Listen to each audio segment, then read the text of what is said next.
vez te conté que hace ya algunos años me puse a pensar la manera en que quería morir. Y sé que esto suena morboso y requiere alguna explicación, así que voy a decirte cómo llegué, cómo arribé a esta conclusión.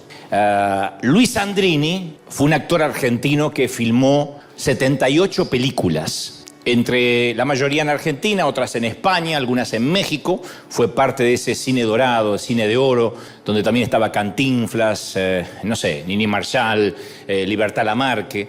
Y el 18 de junio de 1980 terminó de rodar la película Qué linda es mi familia, junto a Nini Marshall, otra gran actriz, que dirigía un gran amigo llamado Ramón Ortega.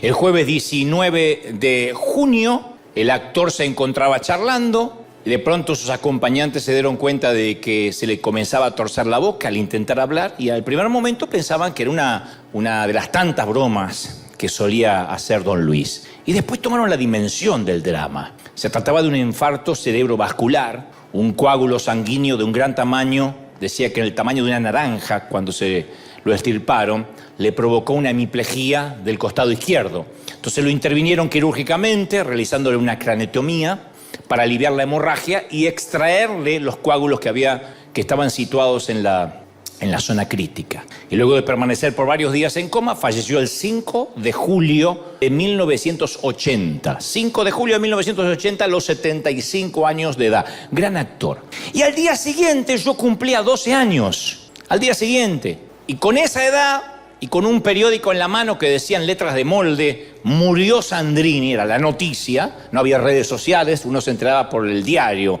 por el periódico matutino, yo decidí cómo quería irme de este mundo, cómo quería morir. Bueno, no quiero morir rodando una película necesariamente, pero sí decidí que quería morir haciendo lo que amo, que la vida es demasiado valiosa para conformarme con menos, y siempre he mantenido que la fecha que algunos mueren no suele ser la misma que queda grabada en la lápida de su sepultura. Porque no viven intensamente. Yo conocí gente que murió a los 60 y lo enterraron a los 82. Y la mayoría de la gente tampoco comienza a vivir hasta mucho después que está fechado su certificado de nacimiento. No necesariamente porque respira, está vivo. Hay gente que empieza a vivir plenamente ya en una edad bastante adulta o en la mediana edad. Pero lo cierto es que comenzamos a morir cuando ya no nos queda nada por lo cual valga la pena vivir. Y en realidad tampoco comenzamos a vivir mientras que no encontremos algo por lo cual valga la pena morir. Fíjate qué ironía, porque es irónico que el descubrimiento de algo que valga la pena morir sea precisamente lo que hace que valga la pena seguir viviendo. Bueno, yo moriría por Dios, moriría por mis hijos, moriría por mi cónyuge. Y ahí es cuando la vida se vuelve intensa. Y yo recuerdo este episodio del actor, que parece algo trivial, nimio si se quiere, de Luis Sandrini, porque yo decidí, qué lindo debe ser que los periódicos, yo no sabía que se iban a inventar las redes sociales, pero yo decía, qué lindo que los periódicos digan, murió haciendo lo que le gusta, porque eso era los subtítulos de la muerte.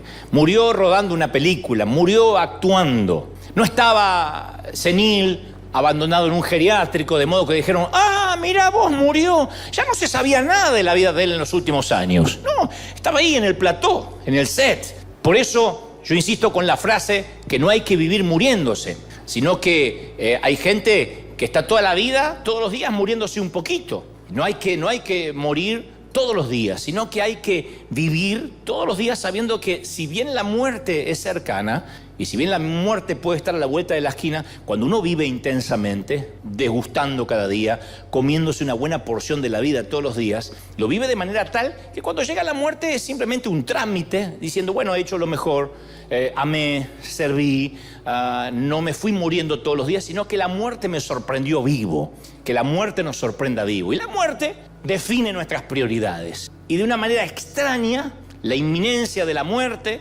nos va intensificando la vida. Cuando sabemos que nos tenemos que ir. Yo pregunto una y otra vez siempre en las conferencias, ¿qué tal si tratáramos cada día como el último día de nuestras vidas? ¿Cómo cambiaría nuestra manera de tratar a la gente? ¿Cómo cambiaría nuestro día, nuestra rutina? ¿Cómo usaríamos el tiempo?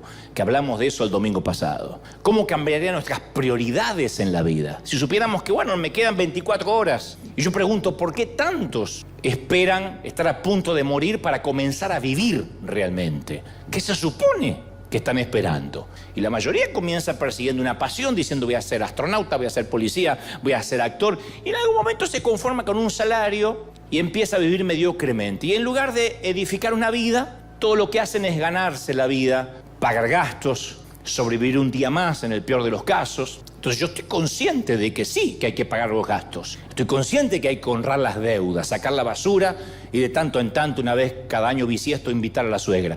Estoy consciente de eso. Pero yo hablo de esas personas que son exitosas, pero que también son infelices. Esas personas que tienen éxito, pero que no tienen felicidad. Son los famosos fracasados con éxito.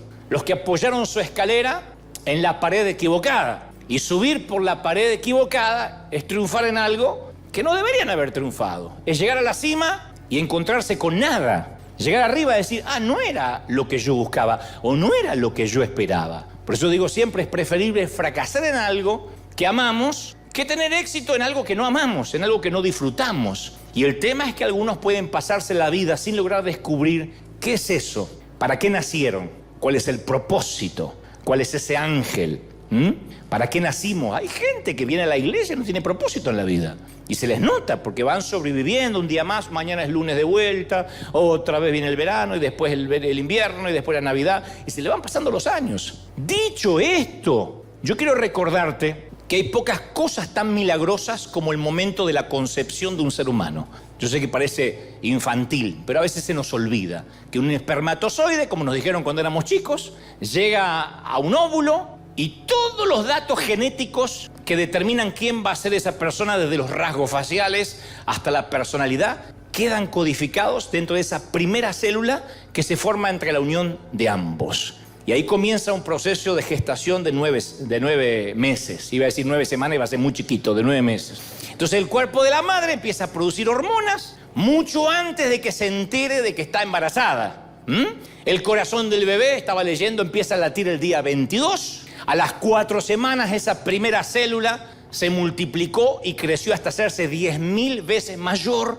Alrededor del día 42 las neuronas comienzan a multiplicarse a una asombrosa velocidad de 10.000 por segundo. Y la neurogénesis nunca se detiene. Las neuronas siguen, en algunos, no en todos, siguen creciendo. Y todo, desde el nervio óptico hasta la corteza auditiva y el sistema respiratorio, todo se va formando en el útero materno. Eso, señoras y señores, es un milagro. Ustedes dicen, sí, ya lo sé. Bueno, no obstante, lo que más me asombra es que todo lo que terminamos siendo, a lo que nos dediquemos, puede rastrear hasta el momento de la concepción. O sea que nuestro destino está escrito en ese microscópico código de nuestro ADN. Ahí está nuestro destino, el propósito. Entonces, ¿qué tiene que ver esto con hacer lo que amamos? O en su defecto, morir haciendo lo que uno ama. Que las pasiones, lo que uno ama, es concebido de una manera muy parecida a lo que te acabo de contar. En un momento de nuestra vida ocurre algo divino, lo creas o no, una epifanía disfrazada, algo milagroso, ¡ping!, ocurre algo que determina todo lo que después nos va a pasar en la vida más tarde.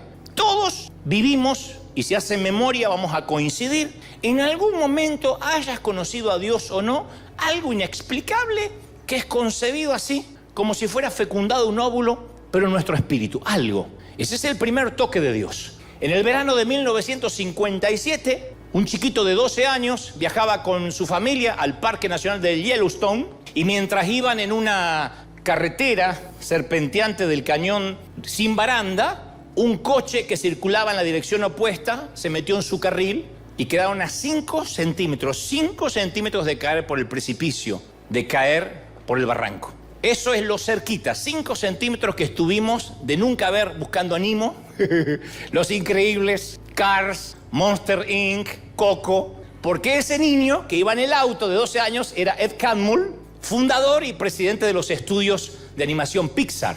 Así que sin Ed no habría Toy Story 1, Toy Story 2, Toy Story 3, Toy Story 4, Toy Story 5 y todas las Toy Story que vayan a venir hasta que Woody esté como Rambo y ya no pueda grabar más. Y cuando Ed contó este episodio, él dijo 5 centímetros más y no existiría Pixar. Pero no solo no habrían existido las películas animadas, que en todo caso es un entretenimiento. Él dijo en una entrevista la cantidad de empleados que se conocieron, que se casaron y tuvieron hijos en la compañía, en la empresa Pixar.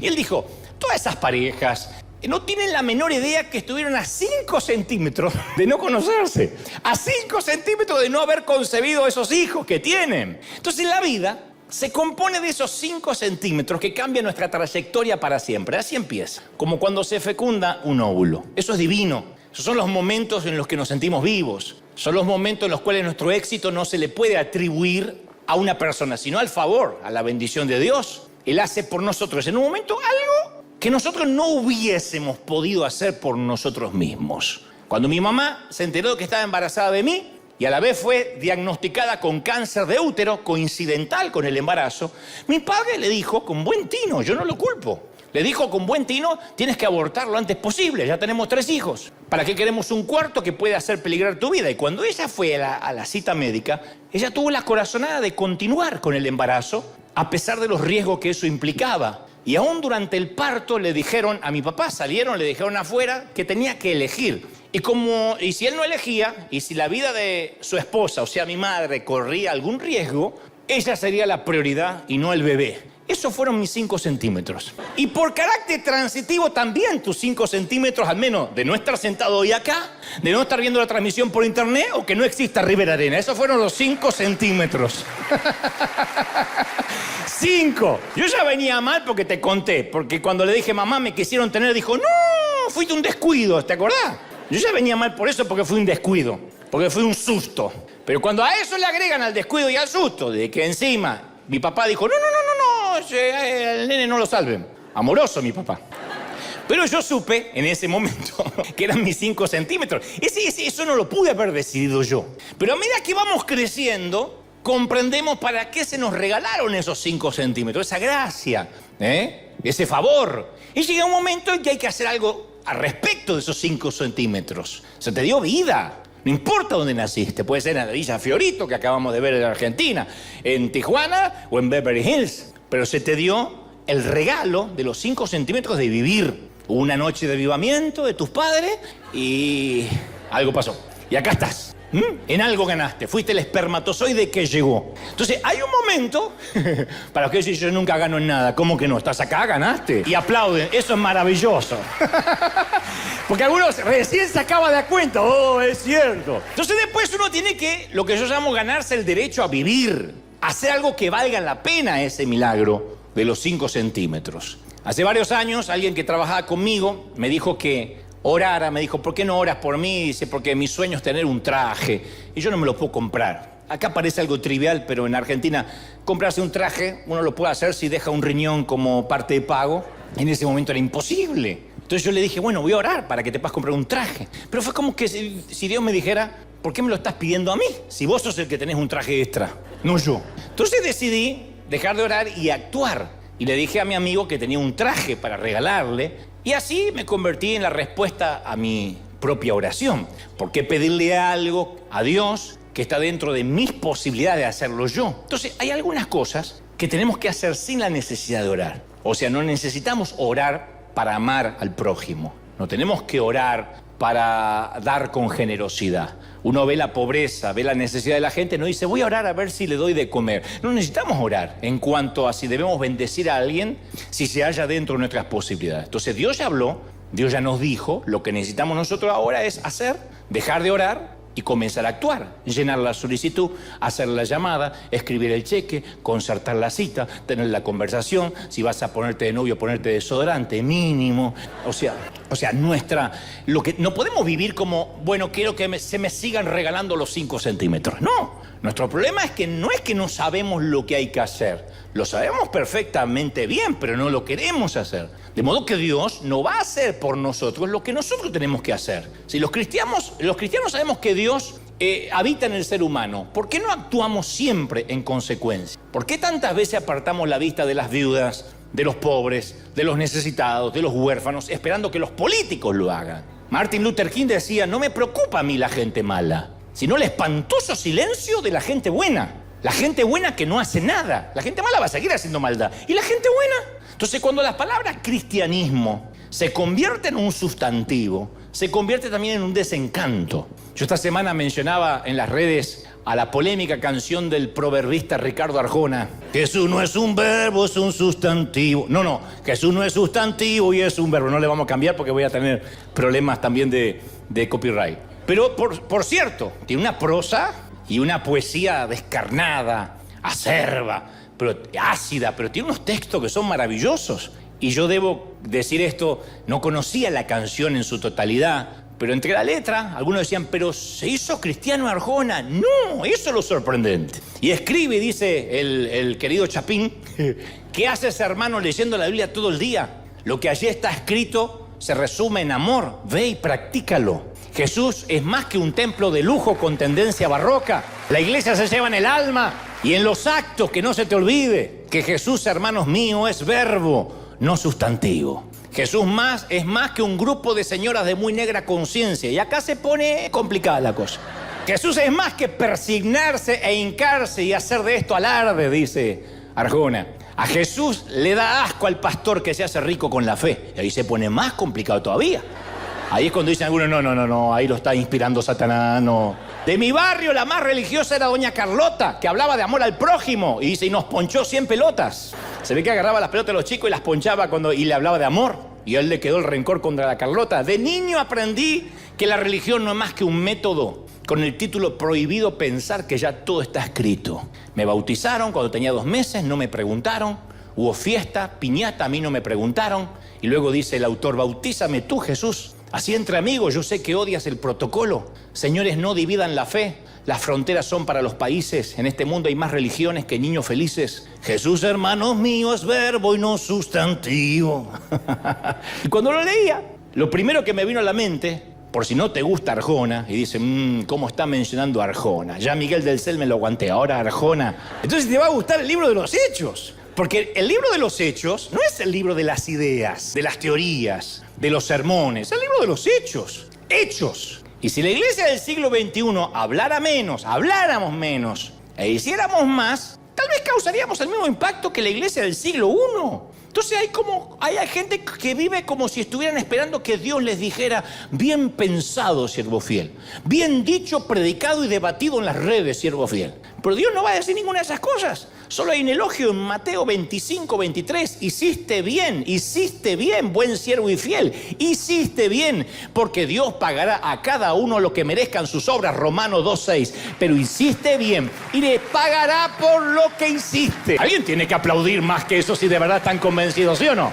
Entonces, la mayoría de nosotros queremos que Dios nos dé señales milagrosas antes de salir a hacer algo. Queremos que Dios abra el río antes de mojarnos los pies. Pero la fe no sigue a las señales siguen a la fe. Ese es el esquema bíblico. Entonces el Evangelio de Marcos 16:20 dice, los discípulos salieron y predicaron por todas partes, y el Señor los ayudaba, y las señales los acompañaban. La razón principal por que la mayoría de nosotros no vemos moverse a Dios es porque nosotros no nos estamos moviendo. Por eso me gusta siempre mostrar esto que algunos dicen es alarde. No, es inspirar a que la gente salga. Hacerlo, primero, hacerlo. Ya se nos regaló 5 centímetros de favor. En algún momento te regalaron 5 centímetros de favor. Yo sé que tienes también una historia para contar. Tal vez no te salvaste de un aborto, pero dijiste, si no fuera por aquella mudanza, aquel divorcio, aquella separación, aquella boda, lo que sea, algo nos dio favor de estar acá. Lo demás es hacer. En la película de 1989, El campo de los sueños, Kevin Costner interpreta a un tal Kay Kinsella, que es un agricultor novato, y él camina por el campo de maíz y oye un susurro que dice, si lo construyen, ellos vendrán. Y después él construye un estadio de béisbol de la nada. Y luego los fantasmas beisboleros en la película aparecen y juegan a la pelota. Y esa frase se convirtió en una metáfora vital para mí. Porque la Biblia está llena de momentos como el campo de los sueños. Si Noé construía el arca, Dios enviaría la lluvia. Si Eliseo abría zanjas en el desierto, Dios las iba a llenar. Si la viuda pedía vasijas vacías, Dios iba a llenarlas con aceite. Entonces, muchas personas llegan a un callejón sin salida en sus sueños porque esperan que Dios llegue primero. Y los 5 centímetros ya pasaron. Ahora nosotros tenemos que hacer eso, lo que tengamos que hacer. Si esperamos a que Dios divida el Jordán para que no nos mojemos los pies, vamos a estar esperando toda la vida. Pero si lo construyes, Él vendrá. Si lo haces, Él vendrá. Uno tiene que hacerlo.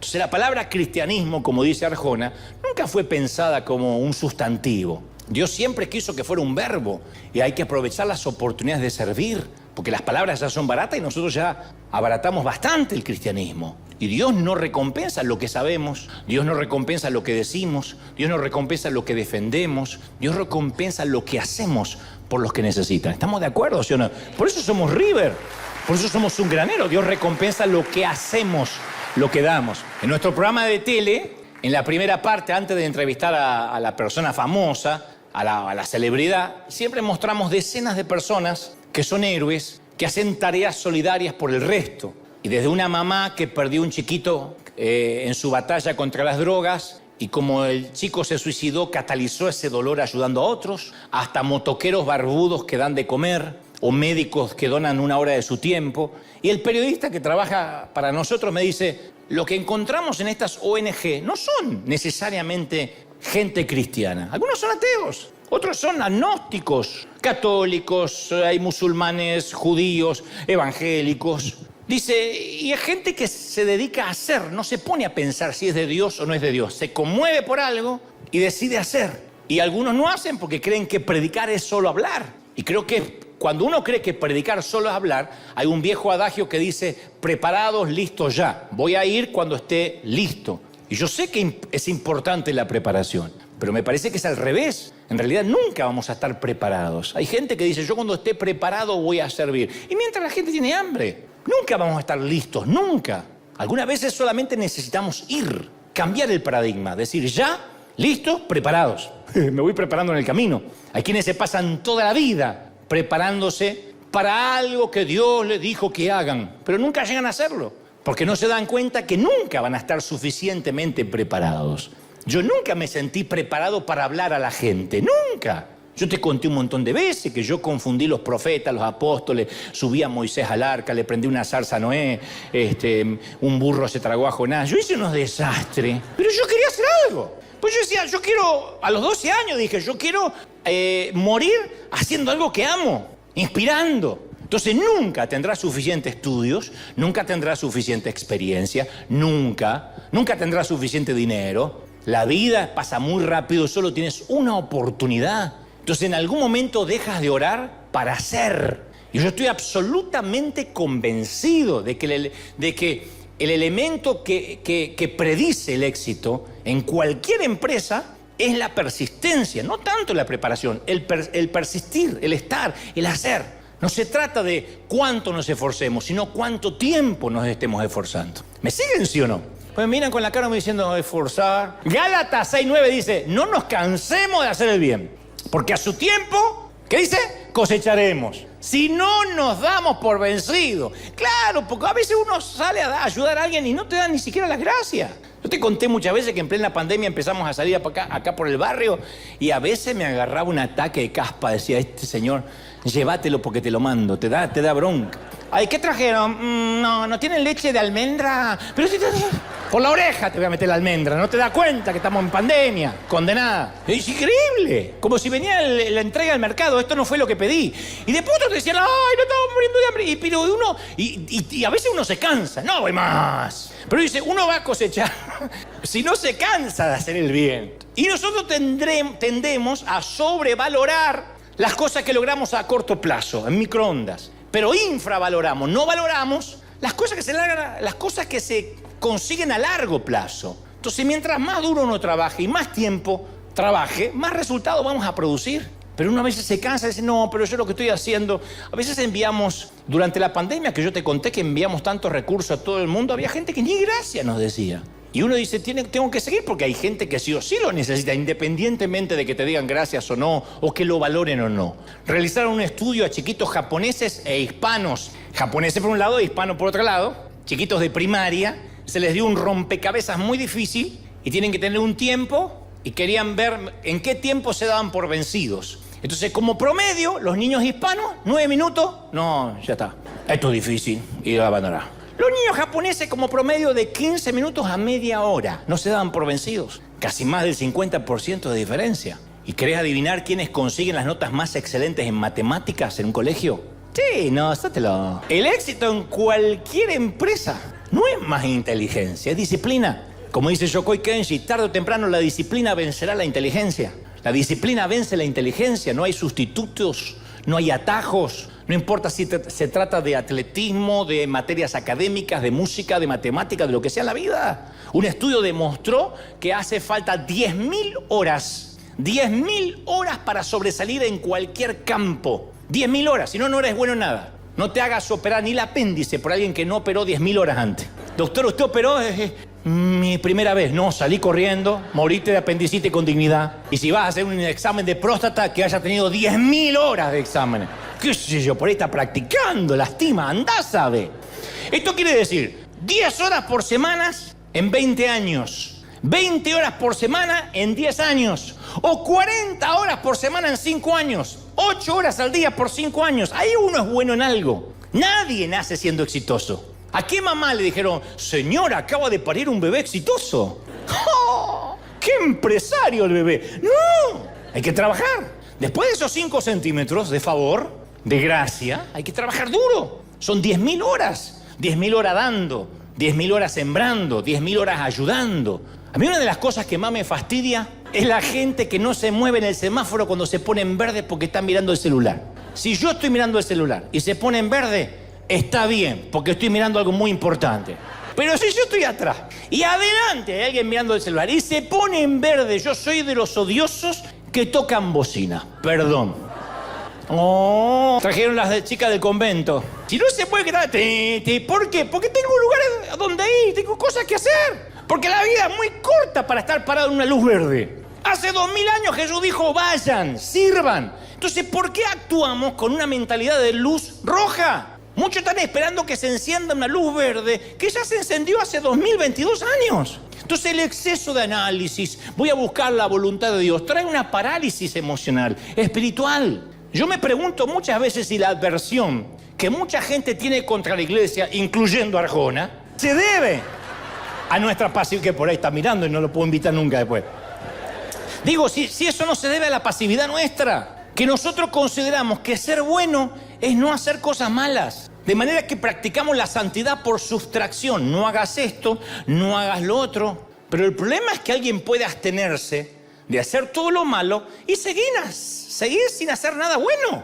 La bondad no es ausencia de maldad, señores. El mundo nos conoce por todo aquello en la que la iglesia se opone. ¿Qué pasa en la iglesia? Y ahí no creen en esto y están en contra del aborto, y están en contra... Pero muy poco por lo que proponemos. Entonces, ¿de verdad creemos que el sueño de Dios es que nosotros simplemente no hagamos nada malo? ¿Eso es lo que quieres de tu hijo? Hijo, yo no quiero que seas nada en la vida, ¿eh? Quédate como un parásito en casa vegetando, yo te alimento como una crisálida, mientras que seas buena gente. Eso es lo que queremos de un hijo. ¿De verdad creemos que el plan máximo de Dios consiste en un peregrinaje semanal a las butacas de la iglesia? Porque si eres padre, insisto, te encanta que tu hijo tome la decisión de ser buena gente, de no ser mala persona. Bueno, pero te da mucha más alegría verlo perseguir sus pasiones, lo que ama hacer. Entonces el pecado de comisión es todo aquello que no tendríamos que hacer, no cometer pecado. Pero lo que más entristece a un padre es el pecado de omisión. Son todas las cosas que podríamos hacer por los demás si no las hicimos. Y en la economía de Dios, terminar sin ganar ni perder es una pérdida total. Es el más grande de los riesgos no correr riesgos. Esa es acaso la parábola de los talentos. El tipo que lo enterró y Dios le dijo, es un siervo inútil y perezoso. Si no perdió el tipo, sí, pero no hiciste nada. Entonces los que crucificaron a Jesús no lo hicieron porque era un tipo bueno. ¿Quién crucifica a un tipo bueno y aburrido? No lo encerraron porque vivía dentro de una basílica o en un templo o en una mezquita. Fueron las generaciones posteriores que suavizaron la personalidad de Jesús, le pusieron una atmósfera de tedio,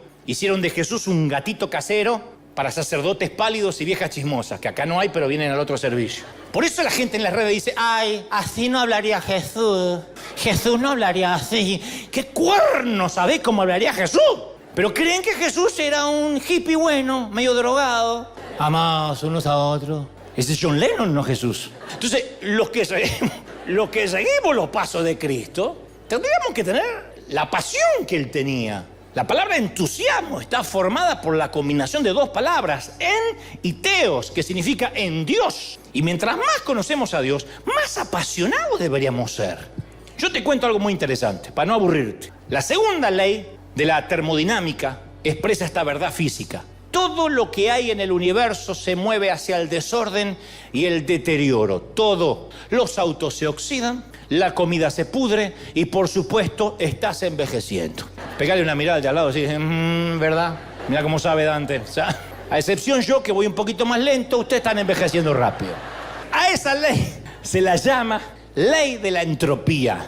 La única manera de impedir la entropía es introducir una fuente externa de energía que la contrarreste, que no es el Botox. El término técnico de esto es negentropía. El refrigerador, por ejemplo, la nevera es un gran ejemplo, la heladera. Entonces lo conectamos a una salida de electricidad y produce un frío que impide que la comida se eche a perder. Si se desconecta el refrigerador de la energía, la entropía entra en acción de vuelta.